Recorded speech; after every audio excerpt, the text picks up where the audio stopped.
Hello everyone, happy Sunday. Another week gone. It's almost sweater weather here. Hi, my name is Shannon Bellum. Welcome to my video cast, I guess. Podcast isn't really the right name, right? And I hate to think of it as a vlog. I don't know why. Welcome to my channel. I like that. Nice and neutral.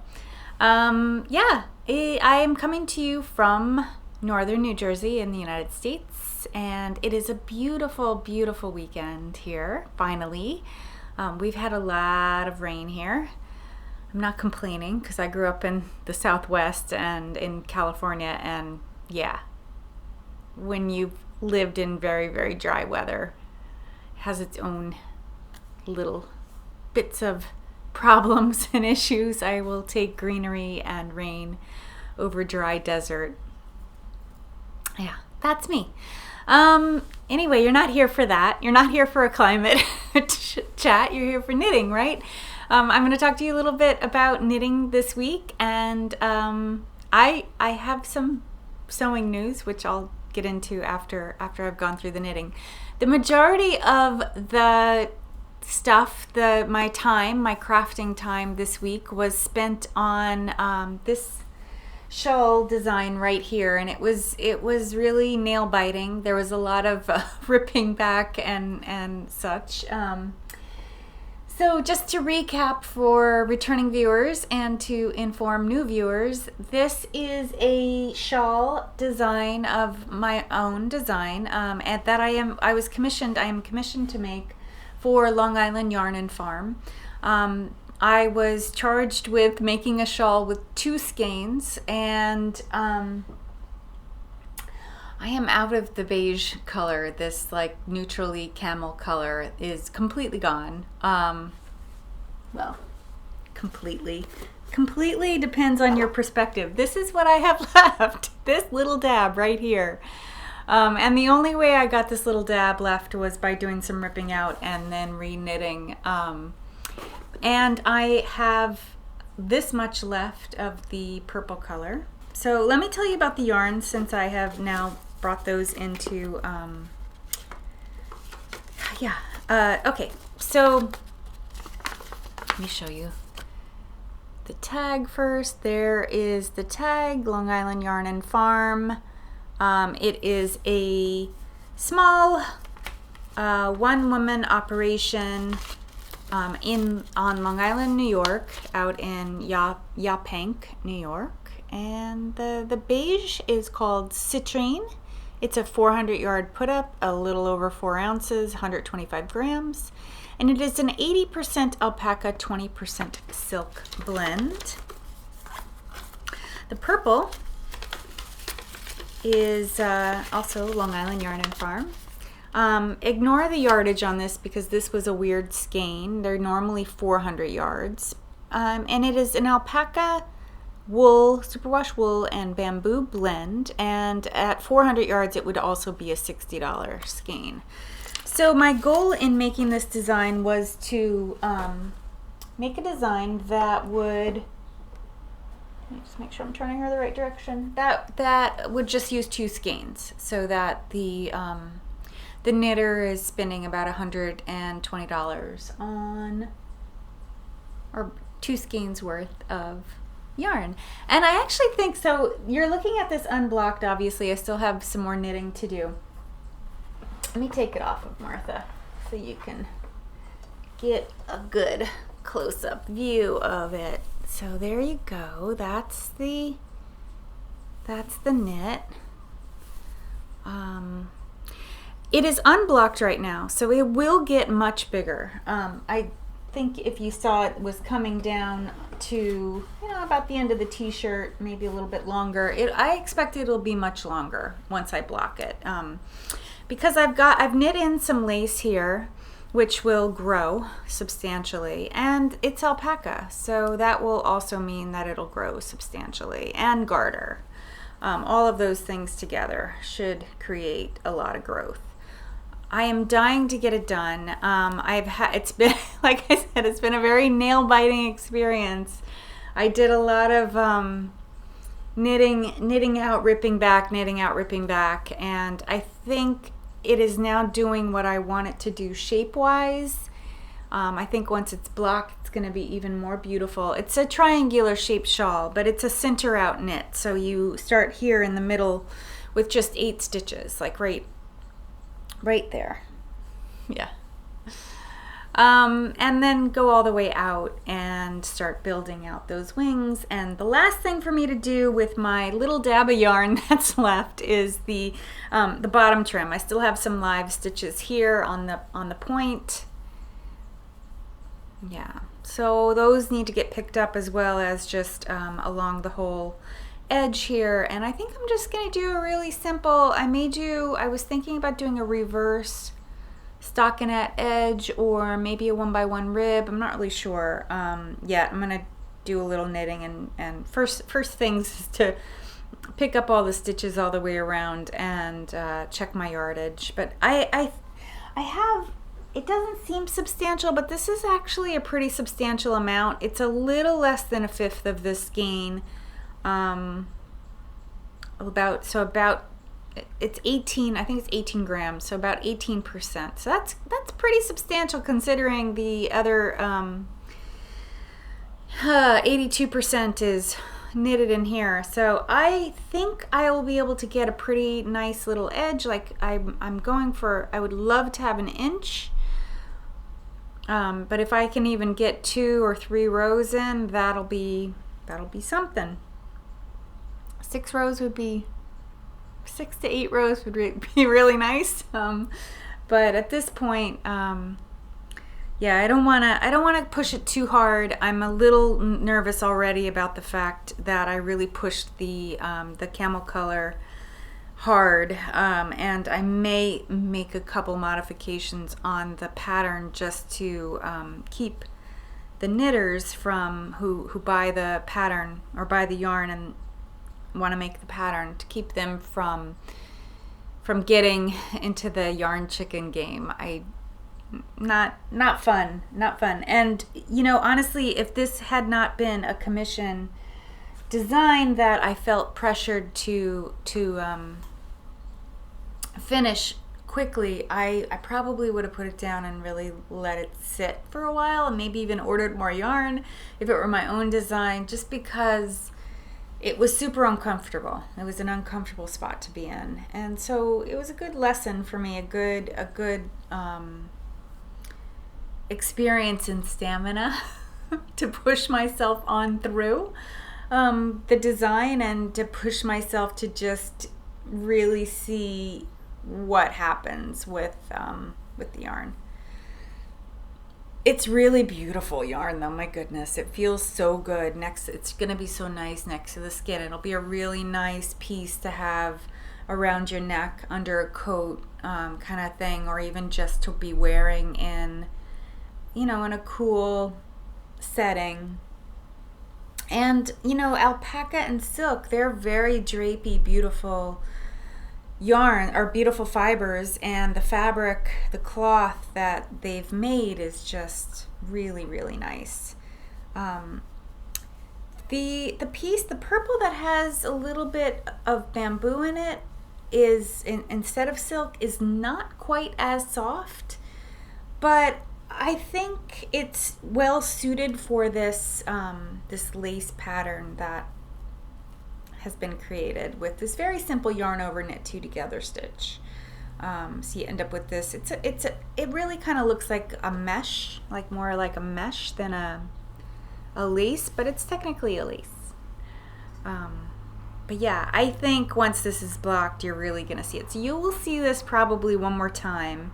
I still need to write the pattern before I ship it out to the store, to the yarn owner, to the yarn shop owner, to Long Island Yarn and Farm. But it is September 30th, and I was aiming to get this done in time for her to take to Rhinebeck, which is October 20th. So I'm well ahead of schedule on that one. Assuming that I can write the pattern soon.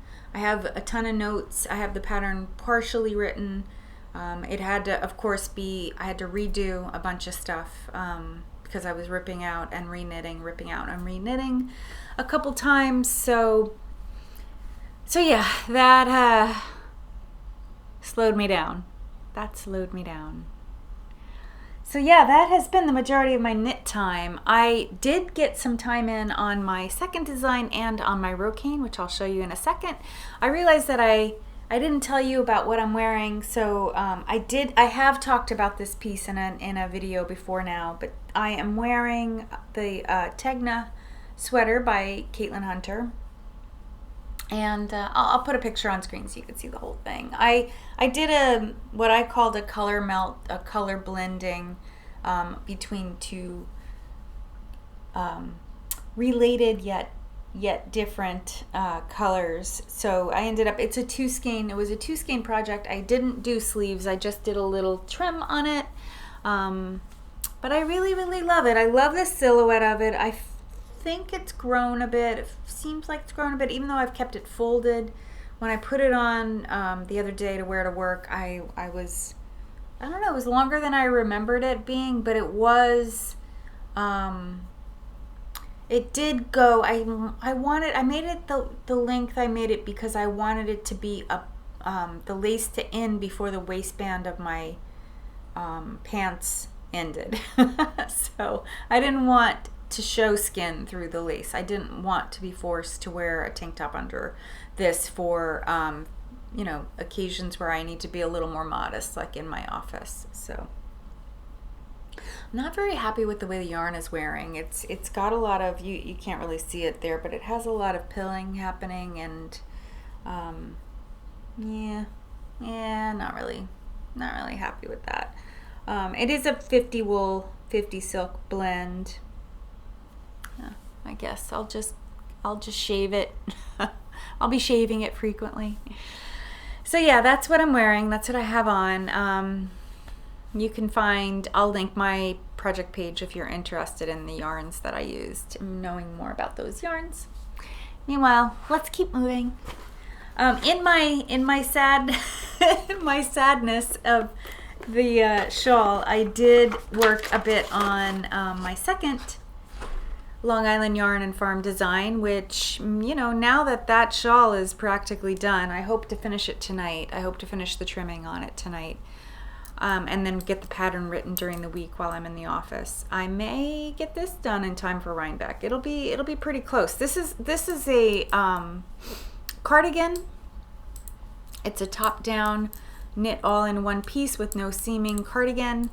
And the shawl is all one piece as well. But yeah, there you go. I'll show you a picture in a sec. That's how much I have. Just a few inches of this little cardi.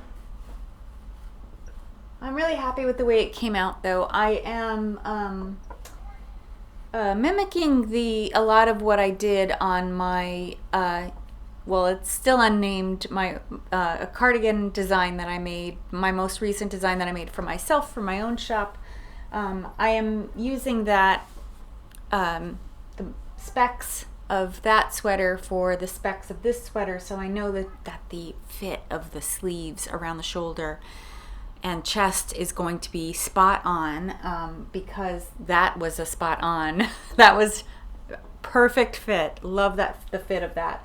I think this is also going to be a really beautiful fit. I know you don't really see it too well. It's in that upper corner for you, but yeah, I am super pleased with this so far. Let me show you it up close. This is another alpaca blend. This one has a little sparkle in it, which I think you can see. I think you get a good view of that. There's the yarn on the cake. Yeah, you can see the sparkle there. It's gold sparkle, gold stellina. I'll tell you that this is a for Long Island Yarn and Farm, they call it a sport weight, but it for me it seems to be acting like a DK weight, so it's a little thicker. Yeah, this is a alpaca wool blend with a little bit of nylon, which is probably that stellina that you're seeing, and the color is champagne. Okay, and I am doing, this is my design idea. I'm doing a colorwork sweater with I don't have the pattern figured out quite yet, but I'm using a pale lavender color called Lavender Denim in the, can't get it to focus, there we go, in the patterning. So it's a nice subtle mix, and as you can see from the sketch, the colors will flip, so it's gonna have a gradual, like from about here to the bottom, and the bottom, it's probably gonna finish the length of this t-shirt, maybe a little bit shorter. Yeah, I'm actually gonna, it's gonna be more like high hip. High hip would be, her waist is right here, so high hip is gonna be about there. So that's where it's gonna finish. Alpaca's notorious for growing, so the silhouette of this cardigan is going to be a boxy with no side shaping shape, and then if it grows a bit, if it grows and gets more drapey, I think that'll actually make it nice. I'm using a fairly small needle. I think it's size 6, if I'm not right, US size 6, or a 4 millimeter. I'm not sure. Maybe 375. I'm not sure. Millimeter needle. But yeah, this is easy breezy. This knit. It's just cruising along whenever I have a little time, and it's become the piece that I am taking to, you know, it's become my travel piece of late, just because other than the little bit of detail that's on for the raglan sleeves and the front trim, which is a 1x1. So it's just knitting and purling, and a little bit of, I've got some increase rows on the right side. My wrong side knit is just knit the knit and purl it purls, so it's super easy. It's like, it's a rest row. So it's an increase row, then a rest row, increase row, rest row. So it's quite nice. It's pretty nice, low concentration for me, for knitting, knit wise. And I expect to be cranking through this once this shawl is, once the knitting of the shawl is done. So, and besides that, I have been rocaning along with Amy Florence of Stranded Dyeworks, the Stranded Dyeworks podcast. She has a rocane along that she is running on Ravelry primarily. I have seen some Instagram activity of the rocane along. A lot of people are done already. It was a 2-month knit along. It started September 1. I had been looking at the rocane sweater for a while. I'd been wanting to make it. It was in Pom Pom magazine in around this time of year in 2016. And Amy made one last year. She made a rocane pullover. I'm going to show you a picture on screen as I babble about it so that you can know what I'm talking about.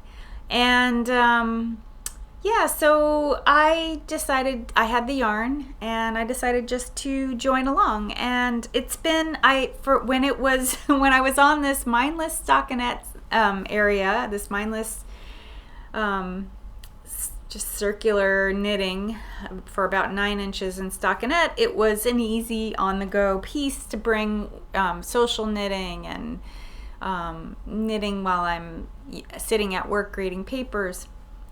But I finished the front, and I put the shoulder stitches on holders because I want to do a 3-needle bind off for the shoulders. This is a drop shoulder design, and it has this, after you get done with this very mindless stockinette border, there is a textured top. So from about the armpit is right here. So this, you have about a 2-inch texture area, and then you split for the armhole. And I am currently knitting the back. I just got the back on the needle again after it had been on some waste yarn. And when you finish the back, you stitch the shoulder seams together and then do the sleeves, and then finally it had a provisional cast on which you do a 1x1 shirt tail or shirt split seam hem. So a longer back than short, or sorry. Oh, that made no sense. A longer back than the front, so like a 5-inch, I think 1x1 rib, or I think it's 1x1 rib. So I think what I'm gonna do, because this rolling drives me bananas, I want to go ahead and do the rib. So once I get the shoulders done, I'll be able to put this on and I can do the ribbing, the 1x1 rib, and decide how long I want it to be. So I think I'm going to do that next, and then I'll do the sleeves to finish it off. So far so good. I am still on my second skein of yarn. I have 5 skeins. So I'm feeling really good about the yarn yield. I will be cracking into my 3rd skein to finish the back, I think, because I don't have much left of the very little left of the 2nd skein, so that's no problem then. I have a skein of fingering weight of this same yarn, so I actually have 2 skeins of it, so if I do run short, I can just hold 2 strands together and I'll be fine. The yarn is Periwinkle Sheep, her Merino DK, and the color is called The Warm Ewe, which is a store in Chatham, New York. The yarn dyer is in Albany, New York, which is upstate, capital of New York, the state of New York. And if you're unfamiliar with the United States, New Jersey is quite a small state. We are right next to New York, and I live very close to New York State. And I can't get this to go in focus as I'm telling you all of this. Why, camera? Why? Okay, so what you're not seeing in very blurry letters is that it is 100% superwash merino, 225 yards, and 100 grams. The wool actually was spun in South America. You don't see that very often on labels, like where's the wool from? It's hand dyed in Albany, New York. That I knew. Periwinkle Sheep, she does a lot of, I'm not sure if she's going to be at Rhinebeck, but she does a lot of upstate New York or local, like New England area shows. I've seen her. I follow her on Instagram, so I've seen her on that. So that is all I've knitted. I have several languishing whips that I really want to get back to once I get these commissions off my plate. And I have several plans for new knits coming up. I'm pretty sure I have all my knitting figured out for the rest of the year. Pretty sure. As long as I don't derail myself with things like Christmas knitting, which I mean, since I was a young knitter, how many years ago? 30 years ago, I really haven't done a lot of Christmas knitting. I mean, I did some crazy Christmas knitting when my oldest son was probably a year or 2. I did a lot of Christmas knitting, but then I don't know, I don't like to get that nuts about it. Oh, you know what? I wanted to ask, and I was meaning to do it when I was showing the Rocane and talking about Amy of Stranded Dyeworks, because she has a podcast. She has a channel and a weekly video. I was wondering, of my viewers, like, what other podcasts or video casts or channels do you watch? Because I have my favorites, so I want to tell you my favorites, and I hope you'll share with me yours. I'm very curious, actually, because there are so many podcasts out there, and I'm sure there's some that are really good that I haven't watched, but my absolute favorite is Amy. If she puts anything on, if it's on Instagram, if it's a live Instagram live or YouTube live or just her regular weekly podcast, I really want to watch it. I like her yarn. I'm not a huge, I have to have everything she dyes type of person about her yarn. Her yarn is pretty. And I do have some of it in my stash. I like her yarns that are holiday specific in particular. So yeah, she's at the top of my list. Quickly followed by Kristy Glass. I love everything that Kristy puts out there generally. I don't like her store tours too much because the camera is very shaky and it makes me nauseous. So I have like a little trouble with like that shaky camera thing. That happens, but I will watch practically everything that she puts out. I love the Grocery Girls. I think they're entertaining. I feel like they really have their finger on the pulse when they talk about yarn dyers or patterns that they're making. I know that they're close with Joji Locatelli, and I know that they talk a lot about her stuff. But it seems like when, that they'll often bring things sort of to the forefront, them and Kristy Glass as well, they'll bring things to the forefront, and from there, the knitting world just sort of starts talking about those things and chewing on those things. So I find that I like to watch the Grocery Girls just to see what it is they're talking about. I also really like Joji Locatelli's podcast. She's so humble and sweet, and I just really get a lot out of listening to her. Even her explorations with her sewing has been very interesting. I like to follow her sewing account. She's so green to sewing that she's not aware. I want to take her to the Garment District in New York City and show her Steinlauf and Stoller, which is an amazing industry known notions shop, and I want to take her to Mood, and I want to take her to the notions, the accessories, or like MJ trimmings and stuff like that, just blow her mind. It would just be fun. Yeah, those four. Oh, and Kristen Lear of Voolenvine, I watch her pretty regularly. Those are the 5 that I watch. Episodes I won't miss usually when they're posted, and then I have a handful of others that I watch when I, if those 5 aren't available. Those I guess that's my must-watch list. Is there anybody else? Am I forgetting anyone else? I like I like Brooklyn Knitfolk, I think it is, Jacqueline Salem.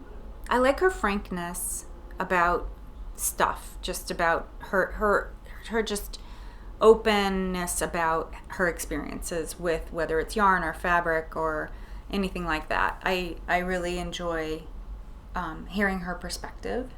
So she's on my list too. But yeah, and Skein Deer I'll watch sometimes. Sometimes I find her ramblings a little too slow. Speaking of rambling. Anyway, tell me yours. Who are yours? Who are your podcasters, vlogs, whatever, journals, video channels? Whose things do you never miss? Who do you never miss? Because I'm really curious. And why? If you know why. If you can identify why. I know sometimes knowing why isn't something that all of us can come up with right away. Okay. Fabric. Stash acquisitions. I have no yarn stash acquisitions. All of my acquisitions are sewing. So after saying that I had put my sewing machine away a couple weeks ago, I don't know, I was at work and I was taking a break from work stuff, and I popped over onto Fancy Tiger Crafts website to check out their fabrics and look at patterns. And this pattern right here by Colette, it's the Dahlia. It's the Dahlia dress by Colette Patterns. I had seen it a couple weeks ago and I really, really loved it, and I thought that I wanted to have it, that I should get it because I think it's going to be my next dress pattern. So then I started to just check out what fabrics Fancy Tiger Crafts had that would be nice and wearable, and go with this. And I didn't think I found any until I saw this. I think this is going to be so awesome in that pattern. I actually ended up buying more than I needed. It wait, it has a direction. I just want to make sure I am, yeah, the direction is this way. So those flowers all go in, yeah, I see the leaves give it a direction. The leaves are all pointing upwards. And I don't know if you can tell, but that spider web is metallic. It's like a silver metallic. I just love it. I think this will be a great fall pattern, dress pattern. So, and this is a Cotton and Steele by Sarah, I think it's Watts. Yeah, Sarah Watts Cotton and Steele cotton print. 100% cotton print. The pattern actually says that it's suitable for like lightweight, like chambray, or lightweight wools, even like a wool sheeting cloth would be good, or flannel. I've seen it sewn up as a plaid. It's not really my thing, but it would be cute. Maybe in a black watch plaid, but yeah, I think this is going to be cool. It does have a zipper in it, which I've done plenty of zippers in my time. Just not, you know, I like the simpler sews. I like to just sew simpler things. And I had said that I had the llama blouse that I made a couple weeks ago, which I will give you a picture because I didn't bring it over, of course. I had said I wanted to make a black one, so I saw this adorable, this is actually what made me go and buy everything, this adorable black print with little foxes and the little quarter moon with black lace. I just think it's going to be so cute, and that blouse is just a 2-yard pattern, and this is another, I believe, Cotton and Steele.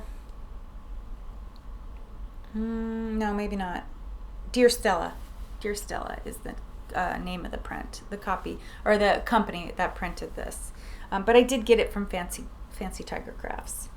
And yeah, this is actually, so I'd seen this about a week ago before I bought it, and it just haunted me, and I kept thinking about it, and I kept thinking how cute it would be in that blouse with black lace. And the only reason this isn't cut out is because the lace isn't here yet. The lace is actually, I ordered it on Amazon, and it turned out it was being shipped from China. So I am quite a ways away from having it. It'll be here Columbus Day week, so I think I have about 10 more days before it'll show up. Maybe it'll be a little early, because that's gonna be great. I am gonna toy with the neckline on that blouse. And finally, I had talked about this, wanting a shirt dress. So I bought this Deer and Doe, I was gonna call it. Yeah, I bought this Deer and Doe shirt dress pattern. This actually is not a dress pattern. It's a tunic. I think it's pretty long though, and I can lengthen it. I'm not worried about lengthening it. I liked that it had darts. It's got the waistline darts as well as the bust line darts. That makes for very easy full bust adjustment, because I will be doing a full bust adjustment on this to get the fit right. And yeah, so I don't know what print I'm gonna make out of this. I didn't buy anything yet to make out of it. I wasn't sure about the yardage needs, so I'm gonna probably mess around with the pattern and do like a quick yardage yield layout so I know how much yardage I need. And if I can manage it, I know I showed this before. This is a Joanne print that I bought when I bought the llama print. This is like a little one-way bird print. I might try this in this bird print. I have some Liberty of London prints that, boy, Liberty of London prints, I don't know if you're a sewer. Liberty of London prints can be like $40 a yard. I happened to get these on sale and they were around $20 a yard. I don't have them here to show you, but I had shown them before. So I don't think I want to try this shirt pattern out in such an expensive print. This bird print here, it's from Joanne Fabrics, like I said, and I got it on sale. I think I paid maybe $6 or $7 a yard, so it wasn't expensive. If I mess it up, I won't be that unhappy. I'm not that wedded to it. It's cute, and I think it would be adorable in this shirt as a dress. It would be so cute, right? But it's, you know, I won't be in tears over this like I would be over the Liberty if I messed up the Liberty fabric. So yeah, that's my sewing plan. So maybe next week I'll have some sewing to show. I'm not sure. I was planning to do planning on cutting out the dress today, but I haven't even prepped the patterns. I haven't even opened up the pattern to see how complicated it is. And I know I need to do a little bit of pattern alterations on it just to make sure there's enough ease in the spots for me to match my body. And I'm really just trying to get these commissions done and push them off my plate. If I can get the shawl to Tabitha this coming weekend, I can get it to her. That'll give her like a full 10 days ahead of Rhinebeck to get whatever she has to get done for the pattern, you know, to get the pattern distributed to customers. I'm not really sure what her distribution plan is, but when I know more, I'll let you know. If you're interested, if you happen to be in this area, or you're planning to come out for Rhinebeck and you're interested in seeing the shawl in person, but I'll give you more details next week when I know a little bit more about it. It's a holiday weekend next weekend, Columbus Day, if you get it off. Lucky you. For me, it's an optional holiday. I'm probably going to take it off. I have the dentist to go to, so I've got to get some old fillings replaced before one breaks, I guess. I don't know. Anyway, it's been lovely sharing a little time with you and catching you up on what I've been working on. Please like the video if you like the content. Please tell me about your favorite podcasts. I know there's some out there that are wonderful and worth seeing that just haven't popped up in my queue, in my knitting topic queue. And yeah. Hope you have a wonderful week, and I will see you next time. Bye.